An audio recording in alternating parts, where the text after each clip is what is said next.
À la une de ce journal, la complicité de l'Ouganda dans la guerre d'agression de la RDC s'avère de plus en plus.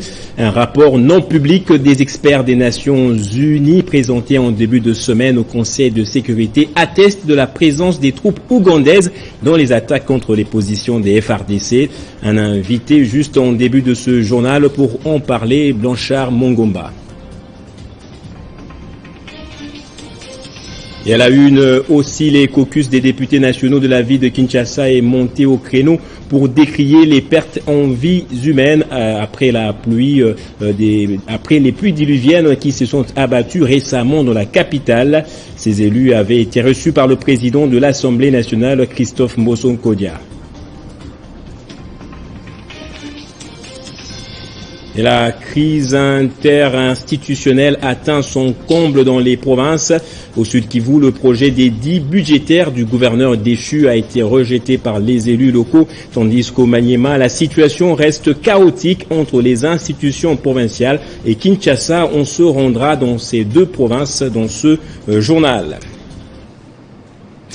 Bienvenue à vous tous et merci pour votre fidélité. Le président du groupe d'experts des Nations Unies sur la RDC a présenté au Conseil de sécurité le rapport à mi-parcours des enquêtes de son équipe sur la situation sécuritaire dans l'est du pays. Cela en considérant les événements déroulés depuis juin dernier, mois au cours duquel le rapport final du groupe d'experts a été soumis à l'examen de l'organe le plus prépondérant de l'ONU.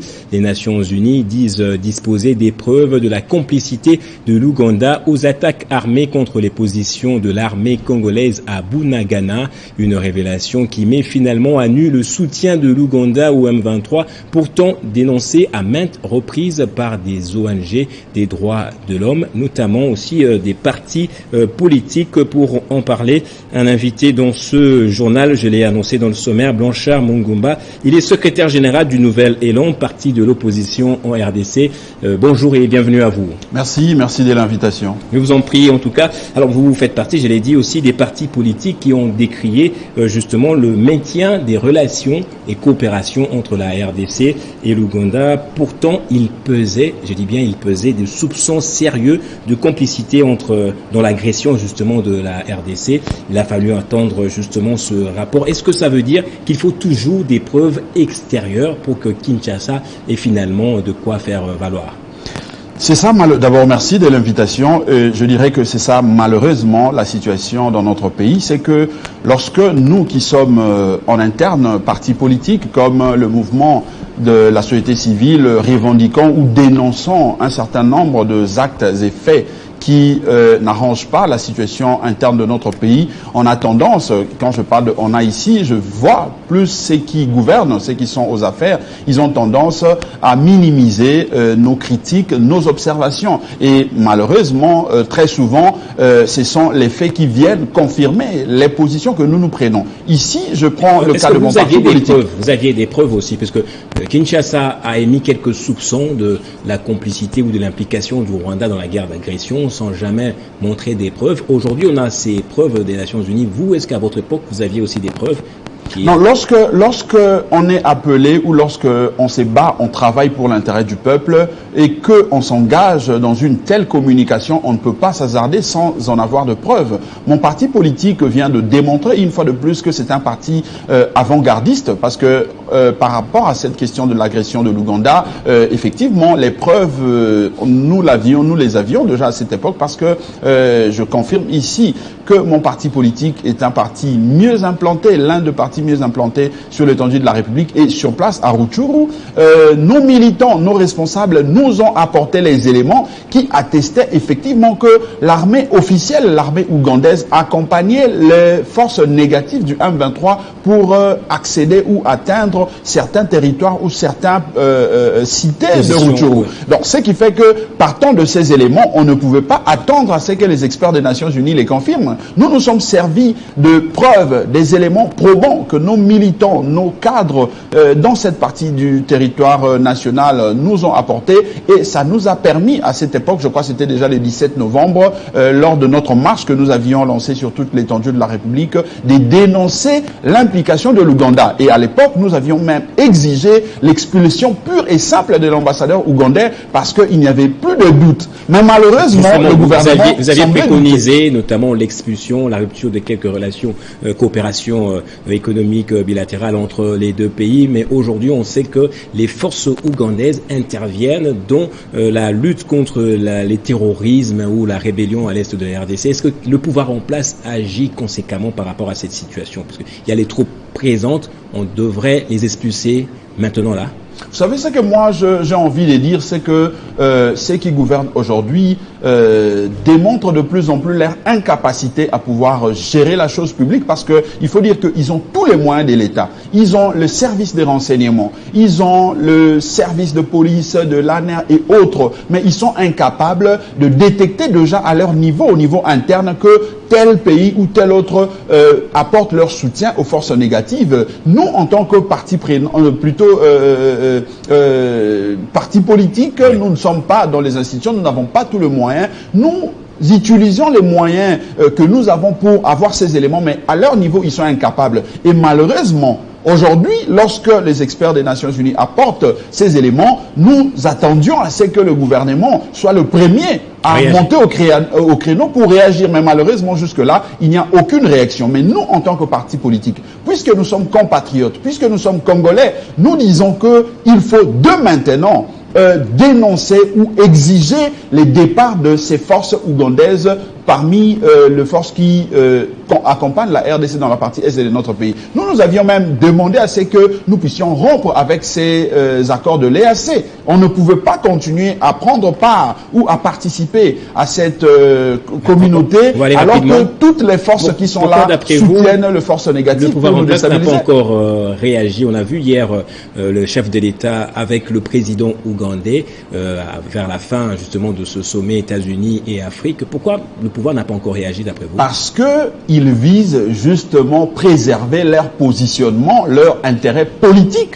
Ils ne visent pas l'intérêt de compatriotes congolais, ils ne visent pas l'intérêt du Congo. C'est ça le vrai problème. Nous pensons que c'est que nous, en tant que parti politique, nous disons, c'est que les compatriotes dénoncent dans la partie Est, c'est ça qui est l'intérêt du Congo, c'est ça, c'est que les Congolais veulent. Mais le gouvernement, puisqu'ils sont là pour leurs intérêts politiques comme acteurs, ils veulent garantir leur soutien. Mais nous disons, puisque nous avions déjà commencé, nous étions le premier à les dénoncer, nous n'allons pas nous fatiguer, puisque maintenant, les experts des Nations Unies vont publier les rapports pour attester, confirmer ce que nous avions déjà dénoncé en son temps. Nous allons mener des actions sur terrain pour exiger non seulement l'expulsion de l'ambassadeur ougandais, mais aussi les départs de la RDC de cette communauté des 30 secondes, s'il vous plaît, Blanchard Mungomba. Le samedi dernier, votre meeting au camp Luka a été annulé. Pourtant, il avait été autorisé préalablement parce que le chef de l'État devrait tenir son discours sur l'état de la nation. Vous avez décrié une violation de la Constitution. Qu'est-ce que vous avez entamé comme démarche depuis ce jour-là? Rapidement, qu'est-ce qu'on peut savoir? Je crois que la démarche, c'est la dénonciation que nous avions faite. Nous avions communiqué à notre peuple, puisque c'est le peuple qui est souverain. Nous appliquons nos recommandations selon les dispositions constitutionnelles. Le peuple nous a demandé, sur fond de l'article 26 de la Constitution, lorsque nous voulons organiser une activité, que nous puissions informer. On informe, on vient nous interdire alors que c'est en violation de l'article 28 de la Constitution. Voilà pourquoi nous disons que nous allons continuer à nous battre, nous allons continuer à mener des actions tant que nous serons dans la légalité. Nous n'allons pas avoir peur de continuer à prendre ce genre d'initiative. Merci beaucoup, Mungomba, pour toutes ces précisions. Et lutte contre l'insécurité et criminalité urbaine en Ituri. 8 présumés bandits à main armée arrêtés par la police, dont un sujet ougandais spécialiste en kidnapping et viol sur mineurs, ont été présentés jeudi au lieutenant général Lubuya Kachama, gouverneur militaire de l'Ituri. On ne le dira jamais assez. La sécurité constitue l'un des facteurs majeurs pour le développement d'une entité dans sa mission de garantir l'ordre public pour permettre à la population d'évacuer normalement à ses occupations. La police nationale congolaise en Ituri a présenté ce jeudi au gouverneur militaire un groupe de 8 bandits à main armée, dont 3 éléments en uniforme incontrôlés, précise le commissaire provincial de la PNC en Ituri, le commissaire divisionnaire adjoint Ngoï Sengelwa Kiou. Ce sont ces bandits aussi investi dans des entreprises criminelles de tout genre, avec comme modus operandi se présenter dans des maisons des gens, casser les portes-fenêtres avec de grosses pierres en emportant les biens et parfois même en tuant. Le dernier criminel, il s'agit d'un sujet ougandais du nom de M. Sifu Ouangolo Jonas, spécialisé dans le kidnapping, viol des filles mineures. Au gouverneur militaire, le lieutenant-général Boyankashima Johnny, de féliciter la police pour cette action. Pour l'autorité provinciale, c'est hors la loi, doivent répondre de leurs actes devant la justice. Encore une fois, mes sincères félicitations à notre police nationale. Il est malheureux que vous preniez ces mêmes armes-là, que la population achète, que vous allez les retourner contre elle. Donc je demande à l'auditeur supérieur vraiment de prendre ce cas avec beaucoup d'attention et de punir, de montrer l'exemple. En cette période de festivités de fin d'année, le service de défense et de sécurité ont renforcé le dispositif sécuritaire à travers la patrouille de combat. Et le président de l'Assemblée nationale, Christophe Mbosso-Kodia, a reçu en audience le caucus des députés nationaux élus de la ville de Kinshasa. Au menu des échanges, la situation catastrophique qui a endeuillé plusieurs familles à Kinshasa à la suite de la pluie diluvienne qui s'est abattue dans la nuit de lundi 12 au mardi 13 décembre. Ces élus disent s'impliquer pour une prise en charge des victimes. Comme vous le savez, nous sommes élus nationaux de la ville de Kinshasa et que l'actualité vous l'apprend. Kinshasa est frappé de plein fouet par les dégâts causés par les pluies diluviennes qui se sont abattues depuis quelques jours sur la ville. Et il y a eu beaucoup de dégâts, il y a eu perte en vies humaines et des dégâts matériels considérables. Alors, le président de l'Assemblée nationale étant le chef de notre institution, avait voulu nous réunir pour qu'on échange au sujet justement des dispositions qui ont été prises pour l'enterrement des victimes, le suivi des victimes qui sont encore hospitalisées et envisager et réfléchir avec nous sur ce qui devrait être entrepris pour que ces genres de dégâts ne puissent plus se répéter. Nous avons à l'occasion aussi présenté au président de l'Assemblée nos doléances au sujet de certaines autorités qui évitent de recevoir les députés nationaux de la ville, qui comptent échanger avec eux sur certaines questions d'actualité. Sur place, il a donné son point de vue. Il a même atteint certains qui vont devoir nous recevoir sous peu. Nos sincères condoléances aux familles éprouvées. Et nous savons que c'est pénible de perdre un être cher, surtout dans ces conditions. Nous disons à la population quinoise d'être calme et que nous allons devoir travailler avec les autorités concernées pour que ces genres de drames ne puissent plus se répéter. Et dans l'autre chambre du Parlement, après avoir renvoyé mardi 5 décembre dernier la loi des finances exercice 2023 à la Commission économique, financière et bonne gouvernance pour un examen approfondi, le Sénat a à ce jour adopté le rapport de cette commission peu avant de voter le budget revu à la hausse. Le Sénat a adopté le rapport de la commission ECOFIN grâce aux recettes additionnelles dégagées après 9 jours d'un travail de titans. Pour mener à bon port sa mission, l'ECOFIN a tour à tour auditionné les ministres sectoriels ainsi que certains mandataires publics des régies financières. Au total, un surplus de 468 milliards de francs congolais ont été ajoutés au budget national grâce au travail abattu par le Sénat. Les efforts ont été fournis à tous les niveaux. Et donc, les félicitations s'adressent et au gouvernement, et à l'Assemblée nationale, et au Sénat. Je sais que le gouvernement a amélioré. Ensuite, je sais que l'Assemblée nationale a apporté.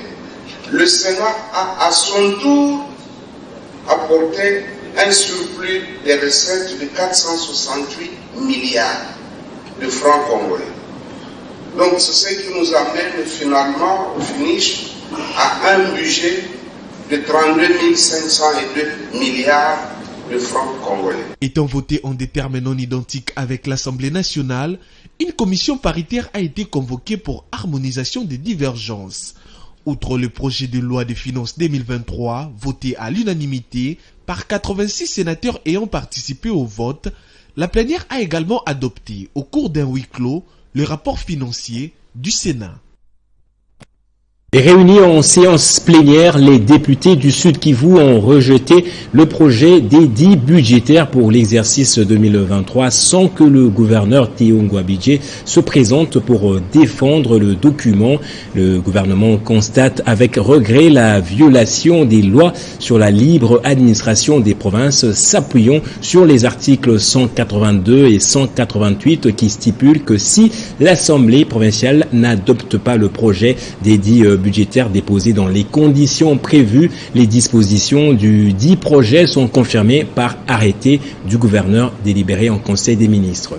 Le gouvernement provincial du Sud Kivu avait déposé les projets d'édit budgétaire de l'exercice 2023 à l'Assemblée provinciale. Attendu que malgré les dépôts en bonne et due forme, l'Assemblée provinciale n'a pas invité les gouverneurs des provinces, pourtant présents dans la ville de Bukavu, pour présenter l'économie du projet d'édit portant budget de la province du Sud Kivu, exercice 2023, afin de permettre aux honorables députés provinciaux de l'examiner et analyser avant de l'adopter dans le délai exigé par la loi. Considérant l'impérieuse nécessité de doter la province du Sud Kivu d'un budget afin d'assurer son bon fonctionnement pour l'année 2023, vu l'urgence et conformément à l'article 188 alinéa 1er de la loi numéro 11 relative aux finances publiques, après délibération du Conseil des ministres provinciaux. Article 2. Le budget de la province du Sud Kivu de l'exercice 2023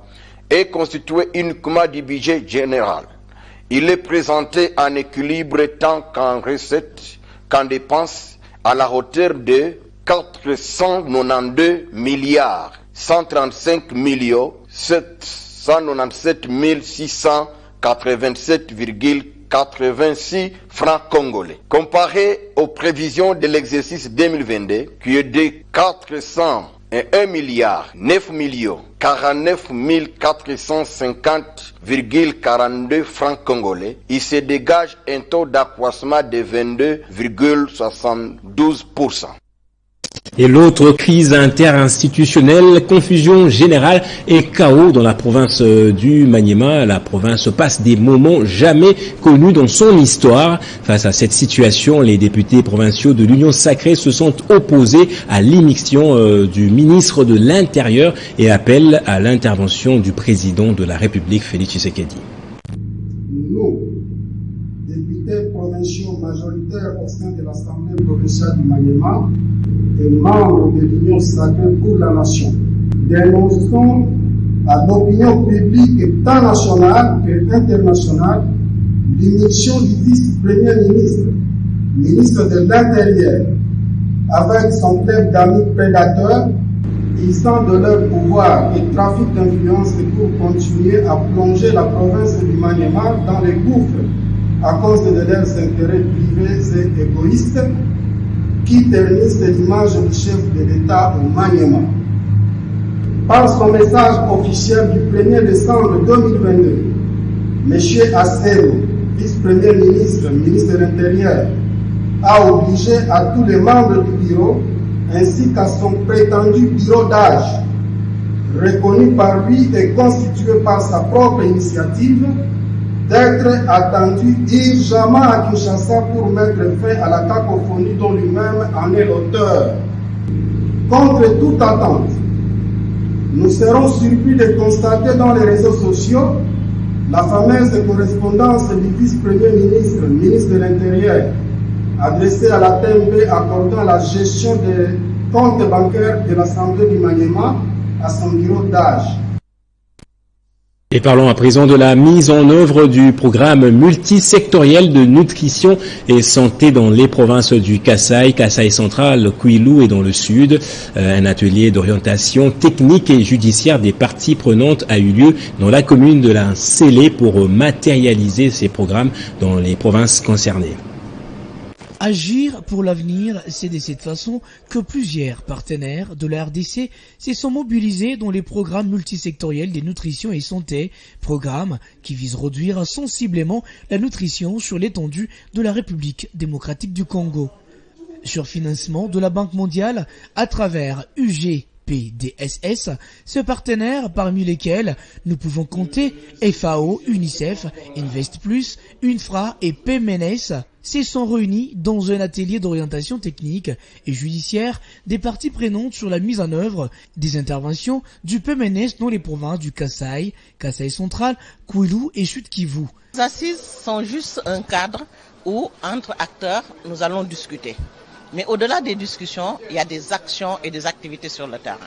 Et ce sont ces actions et activités qui sont plus déterminantes pour améliorer l'état nutritionnel que peut-être seulement avoir une déconcertation. Nos actions doivent être multisectorielles, multi-acteurs et multi-niveaux. Les autres secteurs aussi et multisectoriels, santé avec les secteurs spécifiques ainsi que les secteurs sensibles pour que tous ensemble, nous puissions chacun en agissant sur son secteur, nous puissions avoir l'impact autour de la lutte contre la malnutrition. Après ces assises des 4 jours, les participants sortiront avec des recommandations pour une mise en œuvre efficace du programme multisectoriel de nutrition et santé.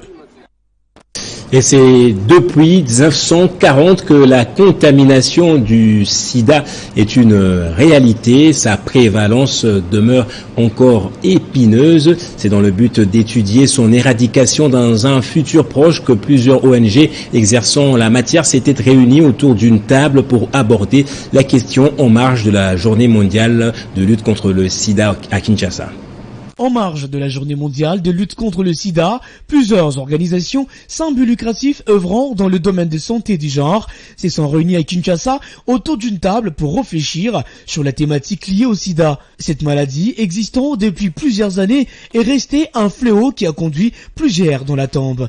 Saisissant l'occasion de l'anniversaire du réseau national des organisations non gouvernementales pour le développement de la femme, Renadef, AGED et tant d'autres ont ensemble réfléchi sur les pistes de solutions pour éradiquer le sida en République démocratique du Congo, avec comme thème « Main dans la main » pour vaincre la stigmatisation et réduire les nouvelles infections à VIH.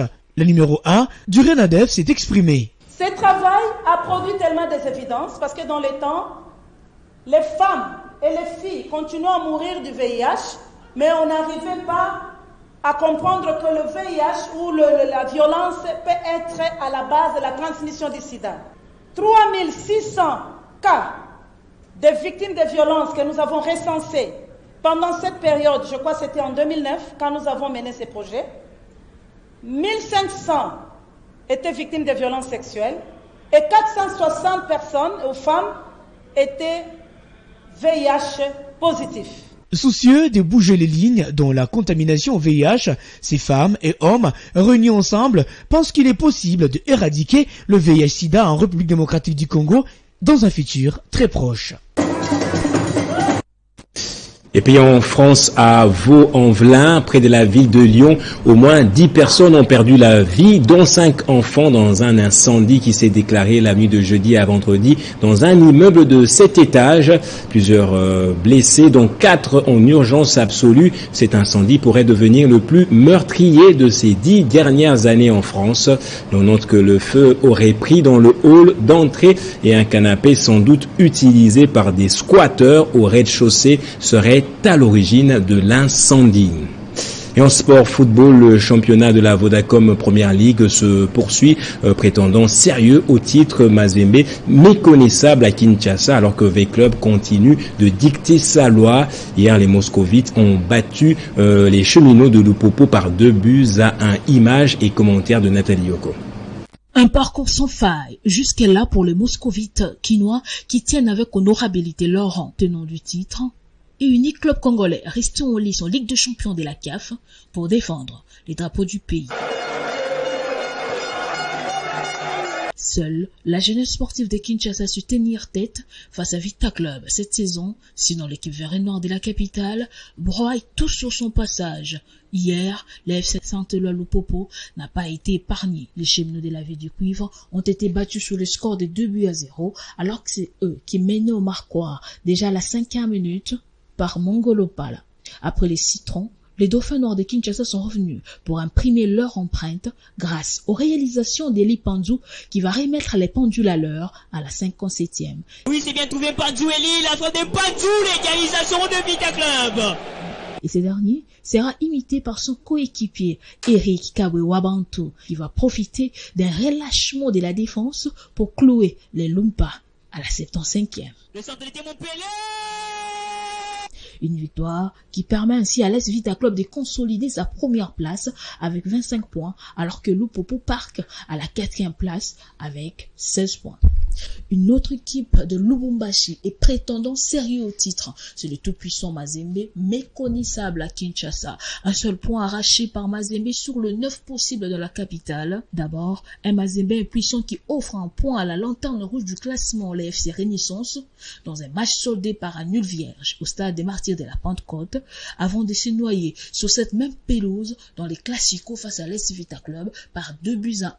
Et les cauchemars des Corbeaux s'est poursuivi le mercredi dernier avec la défaite des 1-0 face à Rangers, moins favori d'ailleurs sur papier. Pour nous, le tout-puissant Mazembe, c'est humiliant, donc on ne peut pas continuer comme ça. Mazembe pourra donc se refaire la santé ce dimanche à la maison où va recevoir la formation des Célestes et à Kinshasa Renaissance vont découdre avec les FC Saint-Éloi Lupopo. On va prendre le rappel des titres à présent. La complicité de l'Ouganda dans la guerre d'agression de la RDC s'avère de plus en plus. Un rapport non public des experts des Nations Unies présenté en début de semaine au Conseil de sécurité atteste de la présence des troupes ougandaises dans les attaques contre les positions des FARDC. Vous avez suivi les explications de notre invité. Et à la une aussi, le caucus des députés nationaux de la ville est monté au créneau pour décrier les pertes en vies humaines après les pluies diluviennes qui se sont abattues récemment dans la capitale. Ces élus avaient été reçus par le président de l'Assemblée nationale, Mbosso Nkodia. Et la crise interinstitutionnelle atteint son comble dans certaines provinces. Au Sud Kivu, le projet des 10 budgétaires du gouverneur déchu a été rejeté par les élus locaux, tandis qu'au Maniema, la situation reste chaotique entre les institutions provinciales et Kinshasa. La suite, c'est dans la revue de presse à présent.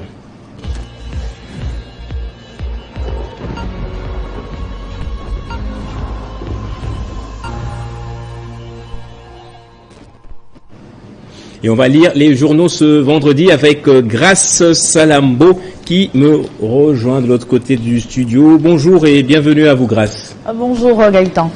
À la une, un seul titre d'ailleurs pour votre revue de presse, budget 2023, élections, affaire Katumbi, sommet USA-Afrique. Ces différents sujets font la une des journaux parus ce vendredi de la capitale. Tout à fait Gaëtan, et le journal L'Avenir qui ouvre le bal titre à sa une le budget 2023 porté à 16 milliards de dollars américains. Le rédacteur de cet article note que face aux défis notamment de paix, de sécurité, d'inclusion économique, sociale et territoriale, la RDC prend un bel élan en dimensionnant conséquemment son budget. Déjà pour l'exercice 2023, des efforts ont été fournis à tous les niveaux. C'est ce qu'a fait savoir le speaker de la Chambre haute du Parlement, le professeur Modeste Bahati. C'est ainsi félicité que de 29 milliards de francs congolais présentés par le gouvernement à l'Assemblée nationale qui, à son tour, a porté ce chiffre à 32 milliards de francs congolais. Le Sénat a, à son niveau, dégagé un surplus de recettes de 468 milliards de francs congolais, portant ainsi le budget de l'État pour le prochain exercice à 32,502 milliards de francs congolais.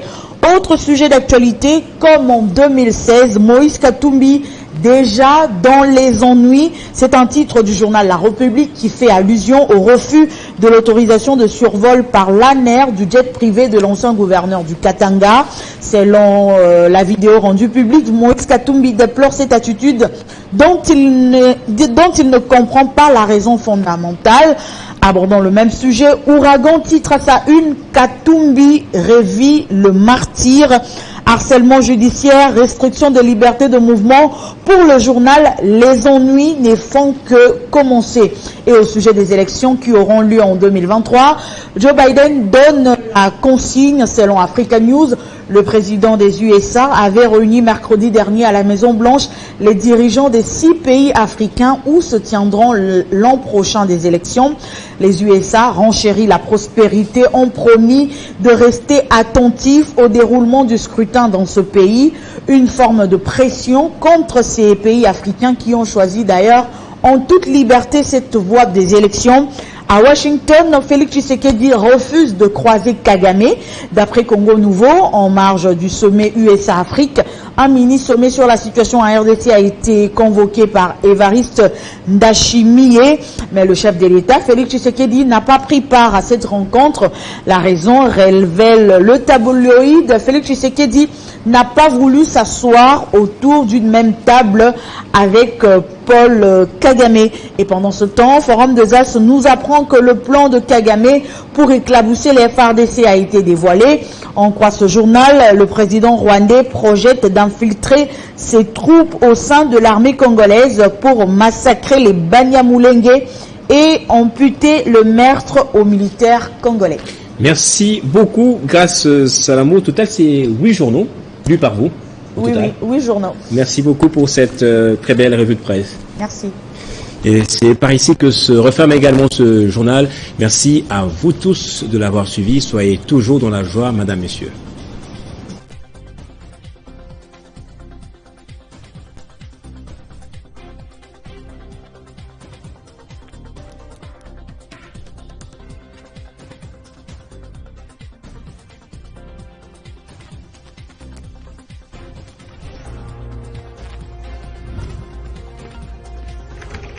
L'actualité reste incontinue.